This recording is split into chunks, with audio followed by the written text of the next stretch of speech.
Hello दोस्तों, मेरा नाम है आशीष वीगन। टेक वीगन चैनल में आपका स्वागत है। अब हम स्टार्ट करते हैं एक नया प्रोजेक्ट जिसका आपने ट्रेलर तो देख ही लिया है। तो सबसे पहले हम बात करते हैं ब्रेडबोर्ड की। तो ये ब्रेडबोर्ड मैं यूज़ करता हूँ और यूज़ करने वाला हूँ। अगर आपके पास ये ब्रेडबोर्ड नहीं है तो आप ये ब्रेडबोर्ड भी यूज़ कर सकते हैं। दोनों में कोई डिफरेंस नहीं है, बस क्वालिटी डिफरेंस है। दोनों का जो फॉर्म फैक्टर है वो एग्जैक्टली सेम है। तो ये यूज़ कर सकते हैं, आप ये भी यूज़ कर सकते हैं। लेकिन ये ब्रेडबोर्ड छोटा है, ठीक है, तो ये काम में नहीं आ सकता है क्योंकि यहाँ हम जो प्रोजेक्ट बनाने वाले हैं वो थोड़ा सा बड़ा है, तो ये छोटा पड़ जाएगा, इसलिए हम ये नहीं यूज़ कर रहे हैं। अब मैं इस ब्रेडबोर्ड के बारे में बता देता हूँ। ये दोनों ब्रेडबोर्ड लोकल है, मतलब ओरिजिनल नहीं है। ये कैसे पता चलता है?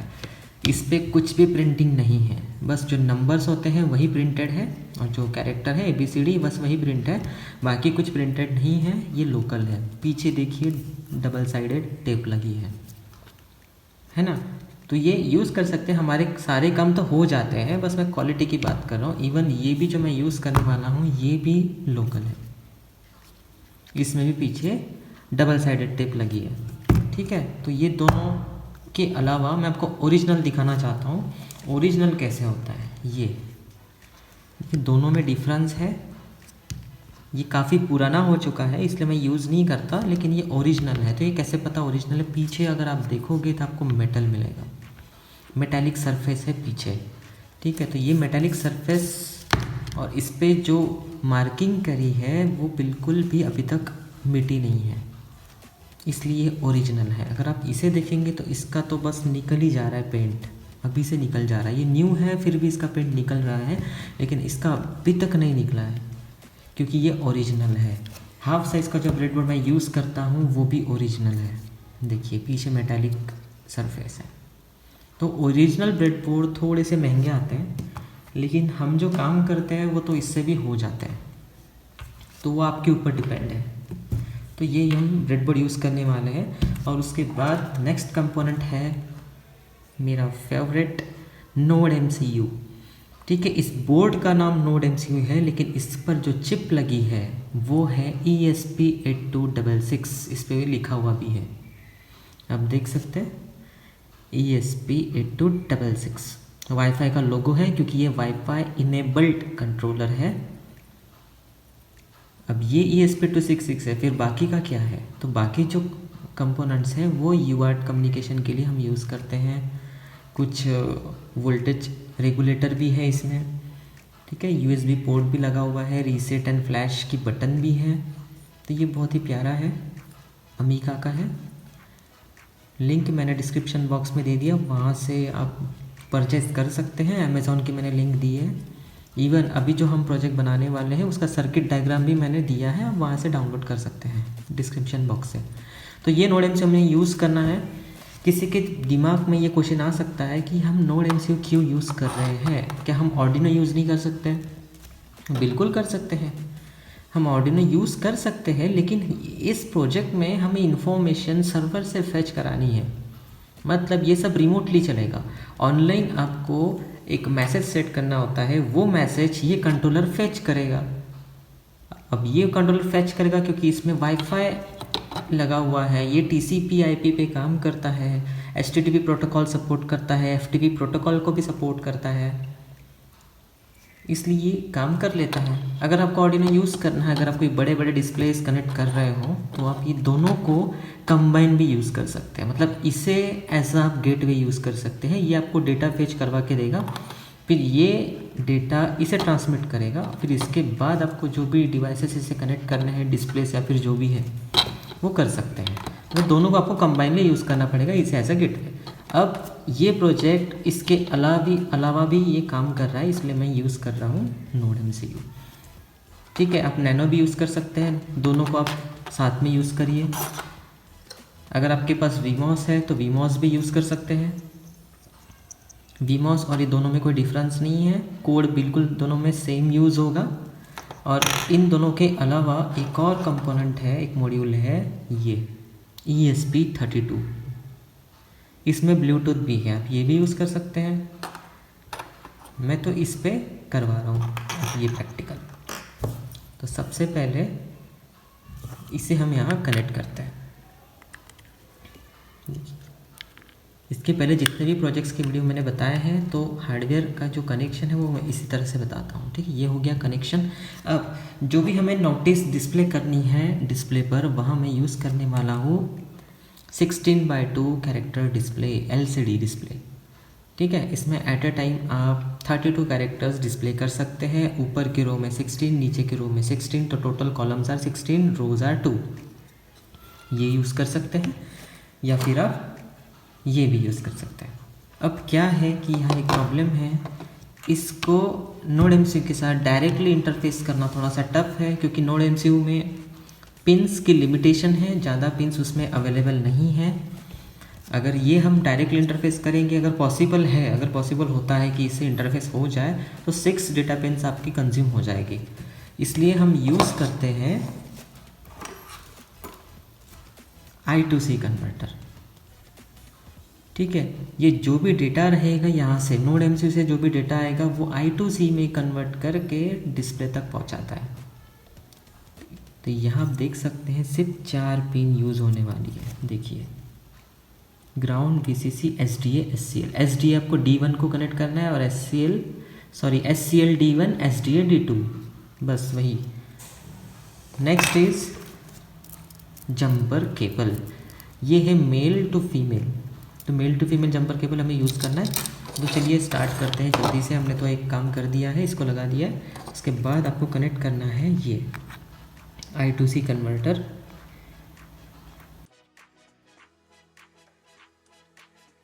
ठीक है, इसको मैंने कनेक्ट कर दिया है, इस वाले सेक्शन में कनेक्ट किया है।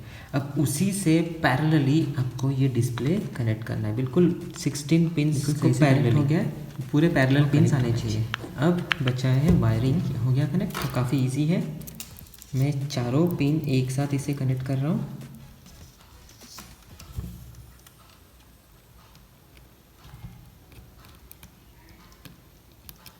ये हो गया कनेक्ट। अब 1 बाय 1 हम करते हैं। अगर आप 1 बाय 1 करोगे कनेक्ट तो आपको प्रॉब्लम नहीं होगी। अब यहाँ पे तो 4 ही वायर्स है तो वो तो इजी है, लेकिन अगर आप बहुत सारे अगर कनेक्शंस होते हैं तो अगर 1 बाय 1 करते हैं तो वो बहुत इजी जाता है। तो सबसे पहले ही पिन जो है, मैं नीचे से देख रहा हूँ, सबसे पहली जो पिन है वो है ग्राउंड। तो ग्राउंड आपको पिन मिल जाएगी। टोटल 4 ग्राउंड पिन अवेलेबल है, या फिर अगर आप कॉमन निकालते हैं यहाँ से, अगर आप यहाँ पे कॉमन निकालते हैं तो आपको यहाँ से यहाँ तक आपको पूरा ग्राउंड मिल जाएगा, डिपेंड करता है ब्रेडबोर्ड पे। Next pin is VCC। अब ये डिस्प्ले 5 वोल्ट पे काम करता है। ये नोड MCU को इनपुट वोल्टेज भी मैक्सिमम 5 चाहिए, ठीक है। मतलब USB से जो वोल्टेज आता है वो तो 5 वोल्ट ही होता है। Vin में आप अप टू 12 वोल्ट तक या फिर मैक्सिमम 10 एज पर थ्योरी उन्होंने बोला है, लेकिन 12 तक हो भी जाता है, ठीक है। तो Vin जो पिन होती है वो इनपुट एक्सटर्नल वोल्टेज के लिए होती है। अगर आपको USB केबल से इसे पावर नहीं देना है, एक्सटर्नली देना है, तो Vin यूज़ होता है, ठीक है। लेकिन हमें तो अभी 5 वोल्ट की ज़रूरत है और ना ही हमें कोई एक्स्ट्रा कंपोनेंट यूज़ करना है अभी। तो इसी में आप देखिए जो Vin पिन है, जब आप USB पोर्ट के थ्रू अगर कुछ पावर सप्लाई करते हैं तो Vin पिन में आपको मिलता है 5 वोल्ट। तो ये VCC, I2C का VCC मैंने कनेक्ट कर दिया Vin पिन को। अब बचे हैं 2 पिन जो हमारे डेटा पिन्स हैं। तो पहली पिन कौन सी है? SCL कनेक्ट होना चाहिए किसे? D1 पिन को। ये सेम कनेक्शन हम यूज़ करते हैं OLED डिस्प्ले के लिए। अब उसका भी ट्यूटोरियल देख सकते हैं। LCD एंड I2C, LCD और OLED दोनों को मैंने एक साथ इंटरफेस किया है, एक साथ एक ही प्रोग्राम के थ्रू इंटरफेस किया है, और वो भी दोनों पिन से D1 एंड D2 से ही OLED भी चलेगी और LCD भी चलेगी। वो कोड मैंने वो वीडियो मैंने बना दिया है, वो आप देख सकते हैं वीडियोस में जाके, लिंक मैं दे दूंगा आपको डिस्क्रिप्शन बॉक्स में, ठीक है। नेक्स्ट जो लास्ट पिन है वो है SDA, serial data. Serial data जो है वो D2 है, सीरियल क्लॉक जो है वो D1 है। सर्किट डायग्राम आपको डिस्क्रिप्शन बॉक्स में लिंक मैंने दे दिया, वहाँ से आप डाउनलोड कर सकते हैं और वो सर्किट डायग्राम देखकर भी आप कनेक्शन कर सकते हैं। तो ये कनेक्शन हो गया है।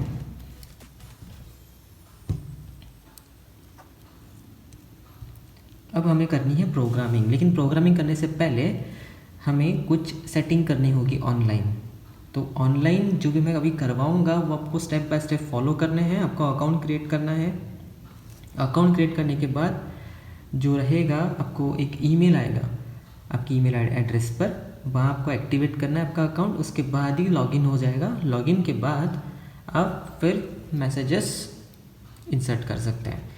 ऑनलाइन आप जो भी मैसेज सेट करोगे वो वहाँ नीचे डिस्प्ले होगा यहाँ पे, और ये सब रियल टाइम रहेगा क्योंकि इसे इंटरनेट की ज़रूरत है। आप इसे इंटरनेट राउटर से भी दे सकते हैं, फ़ोन से भी दे सकते हैं, या फिर अगर कोई एक्सेस पॉइंट है तो उससे भी आप प्रोवाइड कर सकते हैं। बस इसे इंटरनेट प्रोवाइड करवाना है।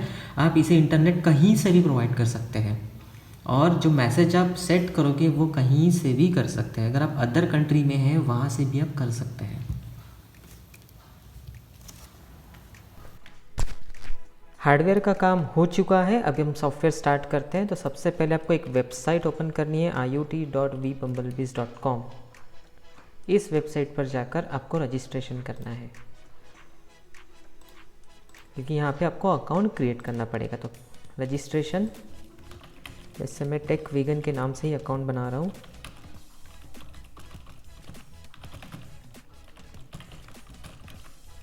Password,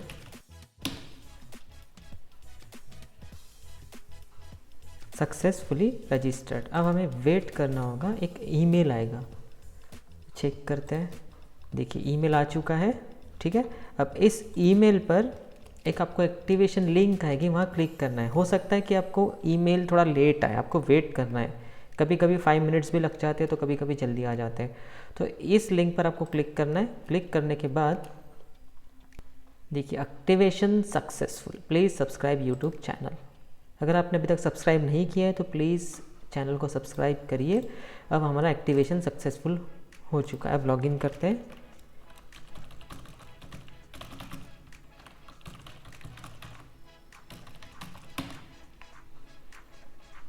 take vegan IoT notice board, इसके पहले मैंने भी ऐसा ही सेम एक वीडियो बनाया था जिसमें डॉट मैट्रिक्स मैंने यूज़ किया था। तो उसी के लिए भी सेम एप्लीकेशन ही यूज़ करना है।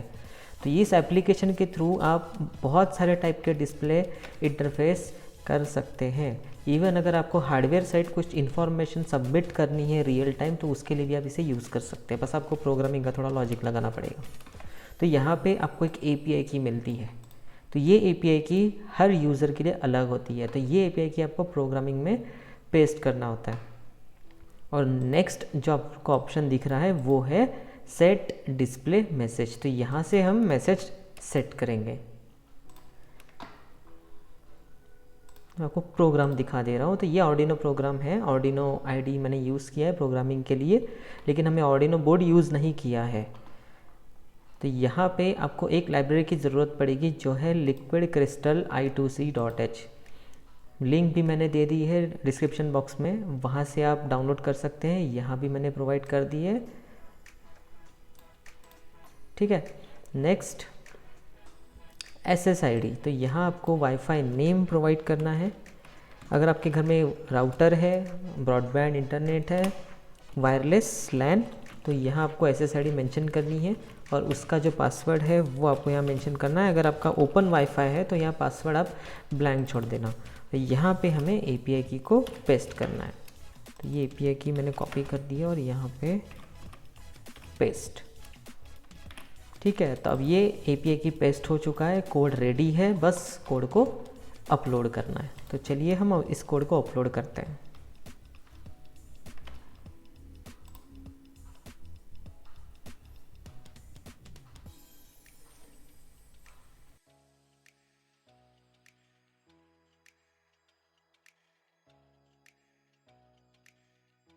डन अपलोडिंग, कोड अपलोड हो गया है।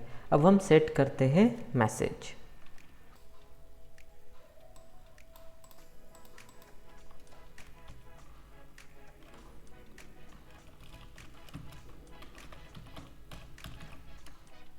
अपडेट। अब ये मैसेज जो रहेगा वो LCD पर डिस्प्ले हो जाएगा। तो चलिए हम देखते हैं आउटपुट। देखिए guys, output connected to vegan icon, देखिए डिस्प्ले हो रहा है। यही मैसेज हमने डिस्प्ले किया था सेट किया था वेबसाइट पर वही मैसेज काम करते हैं इसको।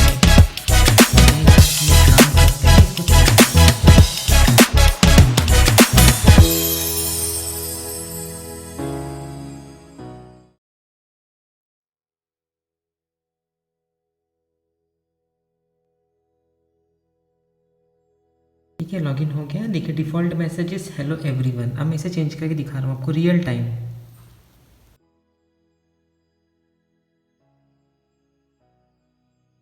अब देख सकते हैं आउटपुट, बहुत ही फास्ट रिस्पॉन्स है इसका।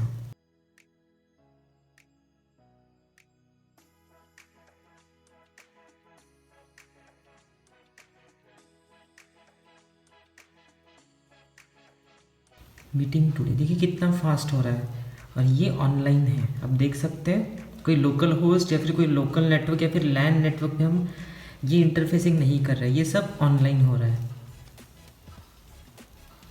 और ये ऐसे ही रहेगा यहाँ पे मैसेज सेट, जब तक आप इसे चेंज नहीं करते तब तक वही मैसेज यहाँ पे